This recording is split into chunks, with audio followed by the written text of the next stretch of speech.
Olá, bem-vindo, bem-vinda. Deus abençoe você, Deus abençoe sua casa, Deus abençoe toda a sua família. Que alegria, que bom estarmos juntinhos mais uma vez com o nosso programa Vida e Saúde. Falar em vida e saúde, claro, já estamos lá ao vivo aqui pela Rede Século XXI. Estamos também ao vivo pelas redes sociais, pelo Facebook.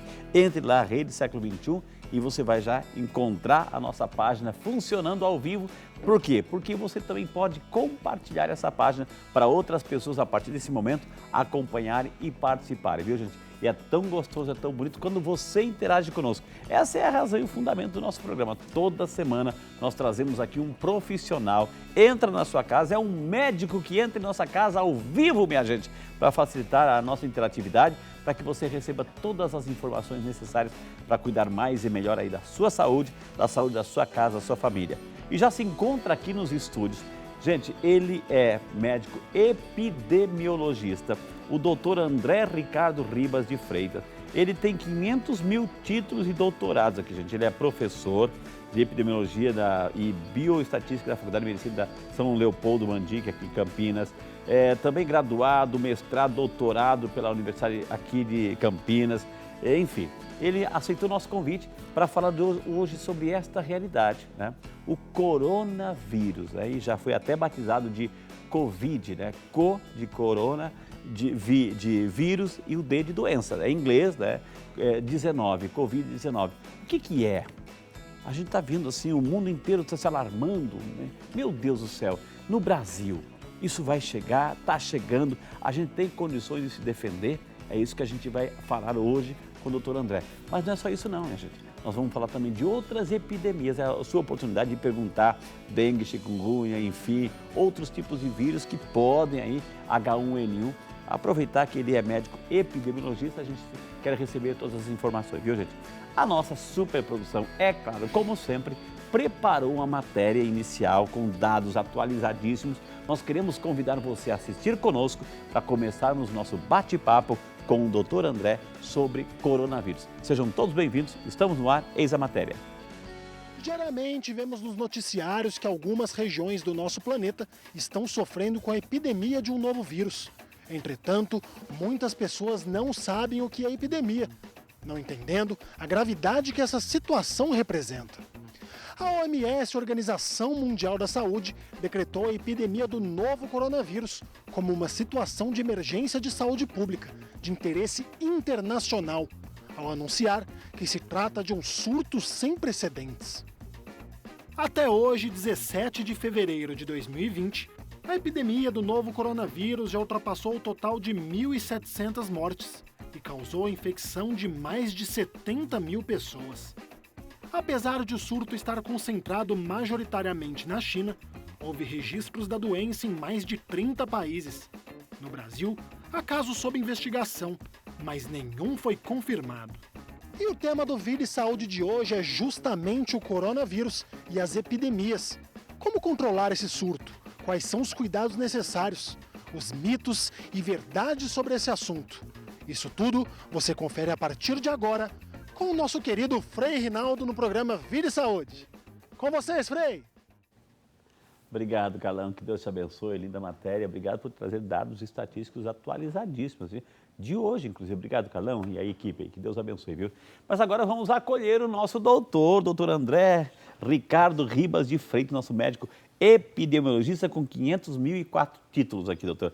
Bem-vindo, que bom, que honra recebê-lo aqui nos estúdios, doutor. Seja muito bem-vindo, viu? É um grande prazer, uma oportunidade muito interessante estar aqui com vocês. Que maravilha. Ô doutor, é claro, sim, eu fico lembrando há um tempo atrás, quando surgiu a H1N1, enfim, do suíno, do porco, etc., alguns países, enfim, olha, o mundo inteiro se alarmou, né? Nossa, o H1N1 se descobriu, não se sabia nada a respeito, etc. Está surgindo a mesma coisa, doutor? Esse medo, essa paura mundial, é mais ou menos aquilo que aconteceu com H1N1, a peste negra lá atrás, etc., doutor? É isso? Olha, é importante a gente entender que existe uma certa diferença entre a situação do H1N1 e algumas semelhanças, né? Quais são as semelhanças?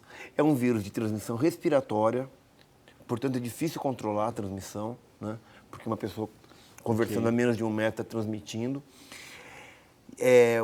dá um quadro pulmonar que pode ser fatal, então vai demandar um tipo de cuidado, né, que envolve alguns pacientes serem internados e tudo mais. E é um vírus novo, né? Então são semelhanças que as duas têm. Entendi. Agora, uma diferença importante é que o influenza H1N1, ele é um influenza vírus. Portanto, é um vírus que é um grupo de vírus que já se conhecia esse padrão de ocorrência, não é? Não foi a primeira vez que houve uma pandemia de influenza. Já tinha havido outras pandemias. Uma teve em 67, teve uma outra em 58 e teve uma grande pandemia que foi em 1918, que foi conhecida como influenza espanhola, né? O gripe espanhola, na ocasião. Isso é um padrão que a gente já conhecia no influenza, coisa que no coronavírus é uma relativa novidade, porque ainda não houve uma pandemia de coronavírus conhecida pela medicina, né? Então, nesse sentido, a gente precisa entender um pouco mais como que pode ser o comportamento desse vírus. Doutor André, então vamos lá. Acho que quem está em casa agora está ligadíssimo, graças a Deus. Eu quero que você, inclusive, participe. Estamos ao vivo pela TV e pelas redes sociais também, para aproveitar essa sumidade que está aqui, o doutor André, que entende do assunto. É a nossa chance, a nossa oportunidade de aprofundarmos no tema de hoje. Então, como é que surgiu, doutor? Ou seja, a gente viu dados aí que o Carlão trouxe, mais de 1.700 pessoas já faleceram, enfim. De onde surgiu? Por que surgiu, doutor? Olha, o coronavírus, existem alguns coronavírus que são humanos, tá? Que esses são relativamente, dão infecções simples, muito parecido com um resfriado comum, tá? Então, estima-se que em torno de 5 a 20% dos quadros de resfriado que ocorrem anualmente são causados por coronavírus. Nós já temos. Já temos, mas é outro tipo de vírus. Tipo. É da mesma família, mas é um tipo muito menos agressivo. Mais leve. Muito mais brando, Tá. Existe esse grupo de coronavírus que está acontecendo agora na China, ele é um coronavírus que ele é de origem provavelmente de morcego. E ele teve algumas modificações na sua estrutura que permitiram que ele causasse doença humana. Portanto, é um vírus que nós não temos ainda contato. É um vírus ou um conjunto de vírus? Esse vírus é um vírus. É um vírus.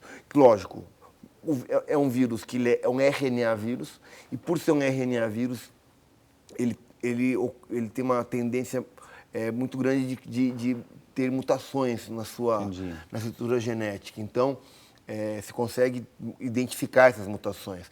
Mas, independentemente, o que começou foi um vírus só, né? Acredita-se que tenha sido um vírus de morcego, que tenha chegado à espécie humana ou direto através do morcego, ou mais provavelmente através de um outro mamífero. Acredita-se que tenha sido que chama pangolim, um mamífero que tem na Ásia. Próprio de lá. Que ele parece um pouco com um tatu, Entendi. Mas ele tem umas escamas, assim, é um animal bem diferente, parece quase um animal pré-histórico. Mas ele pode ter sido ele, né? Porque identificaram neste animal um vírus também parecido. O importante é que nós não temos imunidade contra esse vírus. Tá. Então, esse é o grande problema, né? Esse é o X da da mesma questão. forma como a gente não tinha imunidade contra o vírus da influenza suína na época, né? Então, a gente também não tem imunidade contra esse coronavírus.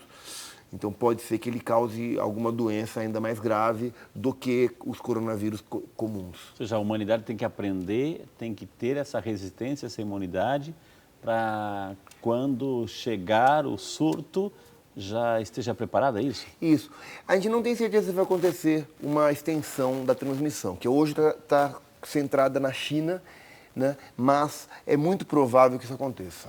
Doutor André, a gente está vendo assim, alguns países, a gente viu aí na estatística, mas os países que estão infectados, né, China, a gente viu quadros nos Estados Unidos, a mídia fala do Canadá, etc. E são países que nesse momento estão vivendo uma realidade no clima frio, né, quase congelado lá, né? Isso facilita, nós aqui ao contrário, no nosso hemisfério, é calor, é verão, né? Isso nos protege ou, tipo assim, aguarde a cena do próximo capítulo? E o clima frio favorece essa proliferação que a gente está vendo na China, Estados Unidos, Canadá, etc. É do frio isso, doutor? Olha, é uma pergunta bem interessante, tá? A maioria dos vírus respiratórios ocorrem com maior frequência no frio realmente, tá? Agora, a gente tem que entender uma pequena diferença. Primeiro, assim, a transmissão está ocorrendo na China. Esses casos que tem nos Estados Unidos são pacientes que vieram da China com a doença e alguns transmitiram até no domicílio ou para alguém que teve contato próximo. Mas a transmissão não está na comunidade. Não está ocorrendo, por exemplo, se for no Central Park, em Nova York, você não vai ter risco nenhum de ter infecção pelo coronavírus. Só quem está tendo contato com essas pessoas que chegaram agora. Daquela região específica da China. Sim. Agora já não era só Hubei, né, que é uma província. A gente chama de província, parece que é uma coisa pequena, mas são 45 milhões. China, né? Tudo que é China é muita gente. Então, está na China a transmissão, né? Então, esses casos que a gente está, que aparecem na reportagem, que são esses 30 países, são locais onde foi feito diagnóstico, na maioria de pessoas que vieram da China. Poucos são os países que a gente tem transmissão fora dessa cadeia que vem da China. Um país que está preocupando nesse sentido é o Japão.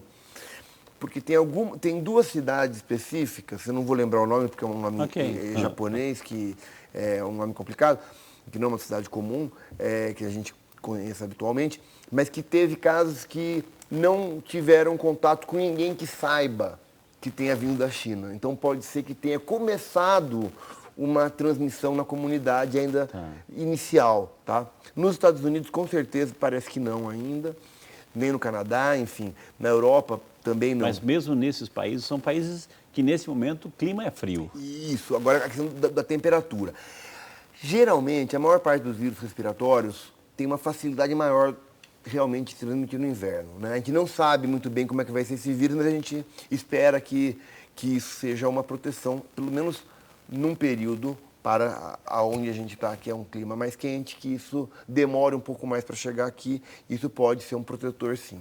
Que informações, doutor, ou seja, o senhor é um médico conhecidíssimo, epidemiologista, que informações chegaram para vocês assim dos perigos reais? Ou seja, o que o vírus faz? Porque uma coisa é o vírus da gripe, o H1N1, etc., que já causa a sua debilidade. O que ele faz no organismo? Ele começa a destruir o nosso sistema imunológico, nossas células de defesa? O que ele faz? Olha, a lesão que ele causa é muito parecida com o que os outros coronavírus causaram. Então, a gente teve uma epidemia chamada de SARS, né, que foi um vírus, coronavírus também, que deu na China e foi controlado a transmissão, isso foi em 2002, 2003.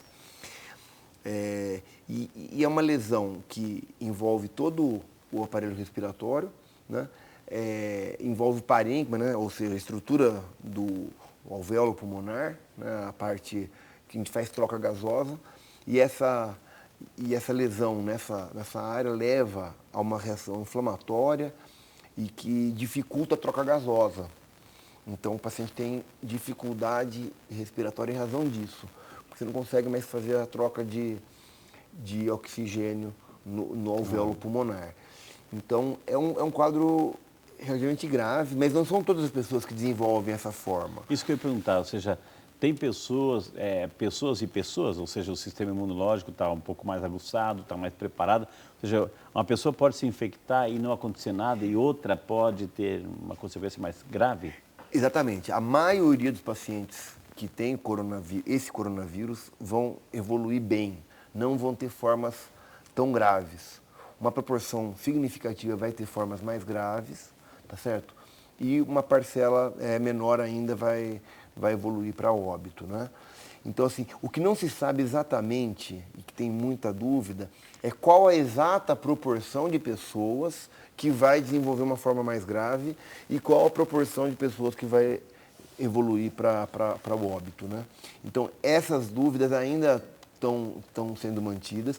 O que sabe-se que parece que crianças são poupadas, Opa. Parece que crianças não têm tanta frequência de complicações, né?